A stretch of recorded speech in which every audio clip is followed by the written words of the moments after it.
Hello, everyone, and welcome back. So, what's on tap for today? Well, we've got another great video clip. It's from Campus Reform and their intrepid reporter going around to universities and college campuses all over America and asking these woke social justice warrior students questions. And boy, the answers we get are unbelievable.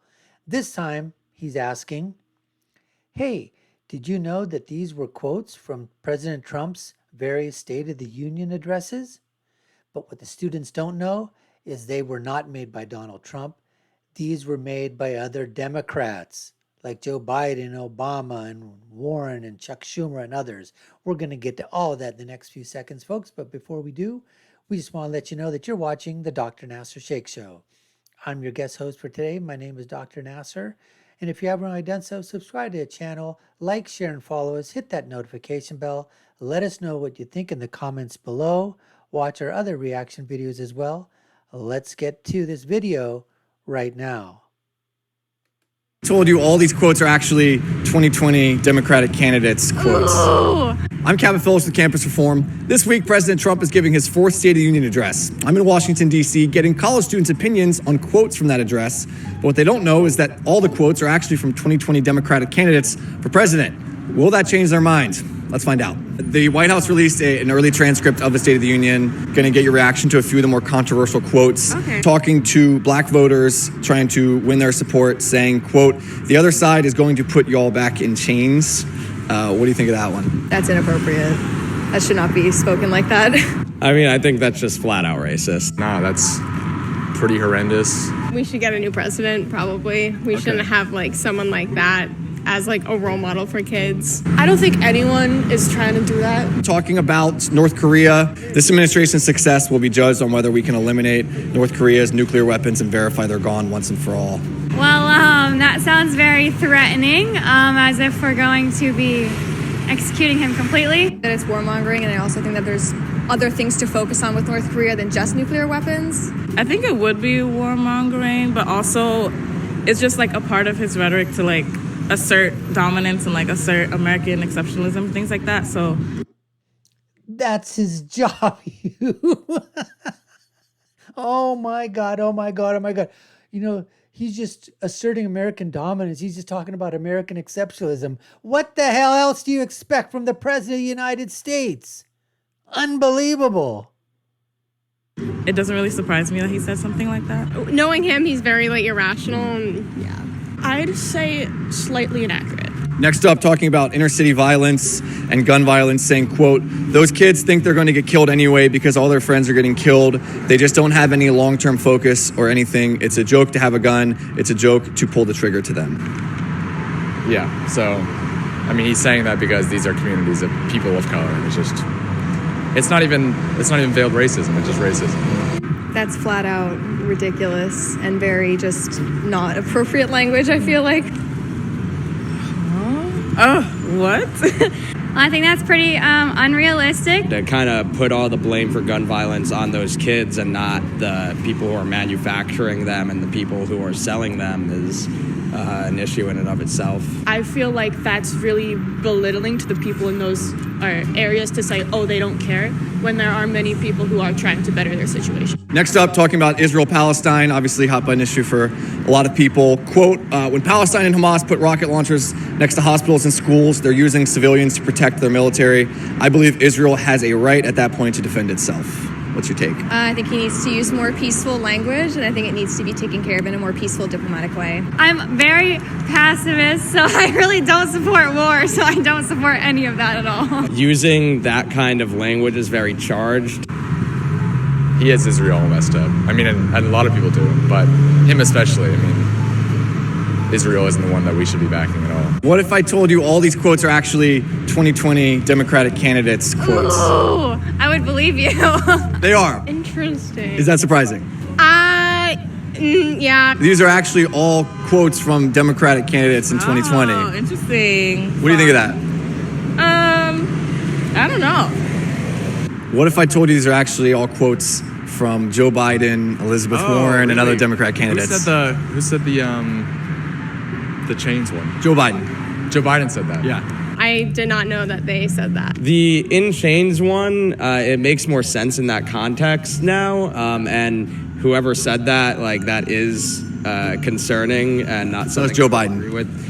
Not shocking. Are you surprised by that, by the quotes? What's your take on that? Yeah. I think that everybody I feel like everyone's a hypocrite at some point a little bit. We label like who has these thoughts, and like if you're a Democrat you should think this way, and like if you're a Republican you think a certain way. But I think sometimes there are overlapping beliefs that we kind of overlook. But I think that initially I'm like, oh, he said it, like, let me find something bad about it. So yeah, I think that is fair. Twitter informs a lot of my political decisions. I mean, Twitter informs a lot of my decisions, period. Twitter is great. I love Twitter, but it's definitely radicalized me to the left a lot more than I think that I would. I mean, it's all stuff that we kind of associate with the other side, at least. From my understanding, again, the school is mostly liberal. Yeah, I think often some people would look at what you just said and say like, oh, my candidate didn't say that, or, you know, like they would never have done that in the past. But I think that like everyone's opinions change, and like everybody says questionable things now and then, and I think that it's beneficial to accept that. I think people are very like, okay, if it's what this person is saying, I'm going to find a way to make it bad. And if it's someone that I want to support, then maybe I can find a way to make it sound good. Oh, well. That's basically what that girl just said right here towards the very end. That makes, some sense. That I think that's called spin. That's what we call spin. Somebody on your side says something that you like, go for it. Someone says something on that you support, and you're maybe not for it, or they stepped in it, so to speak, and you're trying to basically, dig them out of a hole or whatever. So you start spinning. We all do that. That's just political. What's the word I'm looking for? That's just the reality of political debate and political thought and political speech. All right. If you didn't have spin, we probably wouldn't have a bunch of people in politics, because you need that. You need the spin meisters that are out there. Now, there's a difference, I think, between spin and outright lying and spin and outright stupidity. Now, these kids, obviously, these students, woke, social justice warriors, I think each and every one of them. And like that young man said that, he gets most of his stuff from Twitter, and that Twitter has probably radicalized him to the left. So you can just see that when he's listening to Twitter on the leftist side, he didn't even know about these quotes that were being made. And put y'all back in chains by Joe Biden. I mean, that's been all over the place. Where have these kids been? Where have they been? I mean, nowadays you can just look anything up, but to go immediately right to the fact and say right to their thought of what the fact is, that, hey, this is what Trump said, without any saying, you know what, are you sure about that? I mean, somebody asked me the question, is it really? Show it to me, or I need to see it for myself. They just answered it right away on the spot, not even questioning it at all. And when confronted about it, it was like, oh, okay, all right. Whatever. Everybody does it. We're all hypocrites to some degree. Anyways, we hope you enjoyed all that, folks. It's eye-opening, though, isn't it?